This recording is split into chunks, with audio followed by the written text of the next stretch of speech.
नवरात्रिर षष्ठ दिन में करंतु माँ कात्यायनी पूजा मिलिब सुखी जीवन आउ बंचिबार आशीर्वाद। आज नवरात्रिर षष्ठ दिन आज दिन में माँ कात्यायनी पूजा करा जाय थाए। देवी दुर्गा 9टी स्वरूप मध्य माँ कात्यायनी पूजा करने द्वारा शुभ फल प्राप्ति होता है। तेबे आसंतु जानिबा मातांको एही रूप किपरि, पौराणिक कथा एवं पूजा विधि। प्रथमे जानिबा मातांको स्वरूप।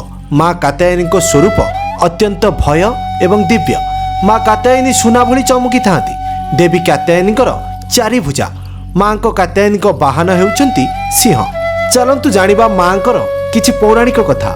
माँ दुर्गा यह स्वरूपर प्राचीन कथा अनुଯାयी एक प्रसिद्ध महर्षि जहां नाम कात्यायनी रहितिला। महर्षि जगदम्बा को पुत्री रूप में पाइबा पई कठिन तपस्या करथिले। 1000 वर्ष कठिन तपस्या परे पश्चात महर्षि कात्यायनी एठारे देवी जगदम्बा पुत्री रूप में जन्म नहीं एवं माँ कात्यायनी थिले बहुत गुणवती, आमोघ फलदायिनी। एही दिन साधकों मन आज्ञा चक्र स्थिर रही था। योग्य साधनार यही आज्ञा चक्र अत्यंत महत्वपूर्ण स्थान। एही दिन जातकर मन आज्ञा चक्र स्थिति हेबा कारणरू माँ कात्यायनी साधारण रूप में दर्शन प्राप्त होता है। साधक यही लोकरे रहिबा सह अलौकिक तेजस जोड़ी होई रही थांती। चलंतु जानिबा कात्यायनी देवी पूजार महा उपाय।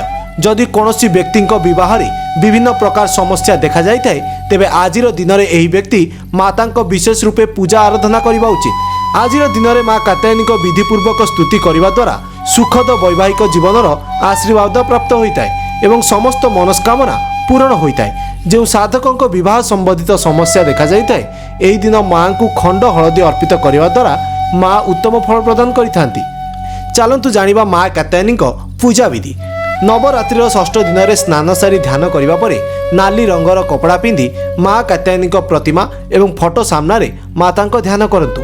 यापर कलश आदि पूजन करने पर माँ को हलदिया रंगर फूल द्वारा विशेष पूजा अर्चना करंतु। एतिसह पूजा पर माँ कात्यायनी वंदना किंबा श्लोक पढ़ंतु। एसबु पर माँ को हलदिया रंगर भोग करने उचित। एतद्वारा आपन को मिलिब सुखी जीवन आ बंचिबार आशीर्वाद। Bureau report, Lokshakti TV.